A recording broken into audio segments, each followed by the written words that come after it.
Ang parang Ranyo nga ba'y bumigay na nga dito kalilinis nga sa magiging office nga natin dito sa kabila. O siya mga mare, etong mga damit pala natin ipinaglalagay na nga ni Ran dito nga sa may karton para nga mga mare malinis na nga rin. Para kapag dumating na nga yung stock ng sabon natin mga mare ay okay na nga lahat para mabilis nga na yung mas maipadala nga sa inyo. Buti na nga lang may mga karton nga tayo na ginamit nitong mga nakaraan kaya doon na nga lang niya ilalagay para isang kuhanan na lang kung kailangan nga natin ulit. Ang dami rin kasi nito mga maring mga jacket, dress, at kung ano-ano pa ang klase nga ng damit. Katunayan nga na yan, may mga video na nga yan mga mare na ipopost ko na nga lang. Kaya lang hindi ko na nga rin talaga siya maaasikaso pa. Kaya ay nilagay muna nga natin dito sa mga box. Hindi naman nga tayo dyan lugi mga mare kasi ito lang din naman nga yung pinapromote nga sa atin. Kapag nga kailangan natin ng ganitong mga damit ay kukuhanin na nga lang natin dito sa mga box. Kulangan din kasi tayo sa mga paglalagyan nga kaya kailangan talagang maitabi nga to habang wala pa nga yung mga stock nga natin. Marami nga rin palang nagsasabi sa inyo na dapat ay maglabas tayo ng lotion. Hindi ko ba na-chika sa inyo mga mare? Kasabay nga ng Mare Glow Soap natin ay meron talagang lotion yan. Hindi ko pa nga lang na ilalabas. Pero eto nga parang Ranyo mga mare habang nagliligpit nga dito ay tuwang-tuwa nga sa ganitong damit kaya sinukat na nga rin. Dati ka pa nga mga mare nakapalo nga sa amin yung nag-whitey pa nga lang kami. Alam nyo talagang si Ran ay mahilig sa mga ganito. Hindi siya natatakot na magsuot ng mga dress, ng sandals. Yung mga ganun nga mga mare ay talaga namang sobrang tiyaga ng taong to. Baga mga mare hindi nga siya KJ. Kaya nga nung nagsisimula pa nga lang kami, abay kung ano nung challenge nga mga mare yung pinagagawa nga namin. Nandiyan nga nagsuot nga siyang pambabae sa may Robinson. Kumuha nga kami ng relief mga mare, nakasuot nga rin siya ng parang mini gown. Kaya kahit nakakahiya nga yan mga mare,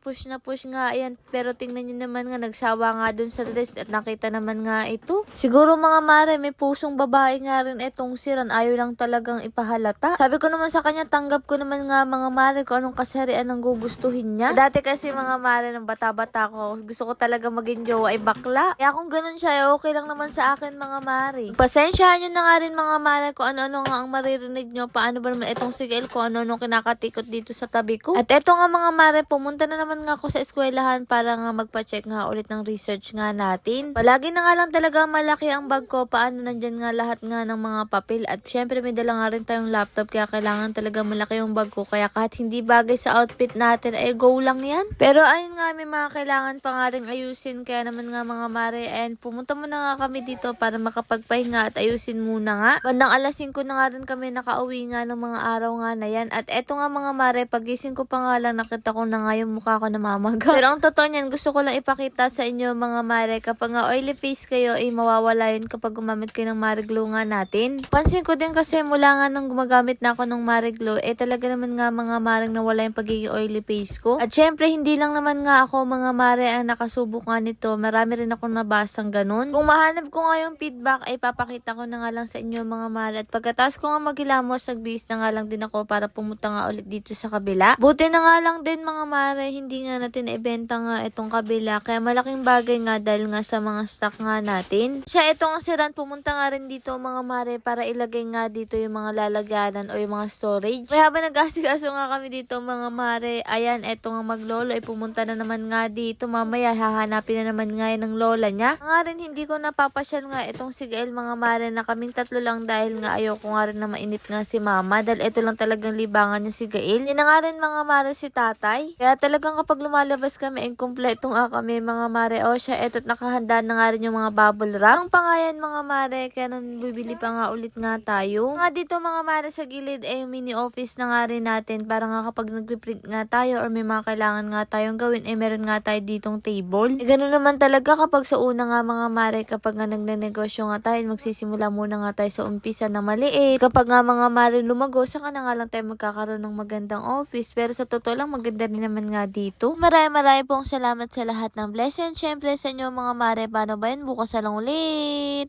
Ang ating MC Bester Barley mura na masarap pa dahil may pineapple extract, hindi mapait at hindi lasang damo. Ang sweetener nito ay cocoa sugar kaya natural at friendly sa katawan. Ang barley natin ay gawa sa natural ingredients at gentle for daily use. Marami rin itong healthy support tulad ng pag-support sa natural defense ng katawan, tulong sa healthy digestion at pag-promote ng magandang metabolism. Kapag stress tayo, malaking tulong ang nutrients ng barley para mapanatili ang glow at freshness ng katawan. Ano ba, ano ang kagandahan nga sa MC Besser Barley natin. Marami tayong pagpipili ang flavor. Meron tayong barley juice at sa mahilig nga sa mga dark choco at sa mga coffee lover ay meron nga rin tayong kape. Pero sa mga taong mahilig nga sa mga pure barley ay meron nga din tayo. O diba? Ang tanong, magkano nga ba ang ating barley? Ang ating dark choco ay 1,000 4 boxes na nga siya at 10 na ang laman. Ang coffee barley ay ganun nga din mga mare. Barley juice at pure barley naman 3 boxes nga rin siya sa halagang 1,000. Free shipping, cash on delivery na nga rin siya nationwide. Pero kapag 1 box naman nga mga mare ng kape ay 350. Ganun din ang dark choco. Pag barley juice naman ay 500 isang box, ganun din ang pure barley. Ilalagay ko na nga lang sa comment section kung saan kayo pwedeng bumili.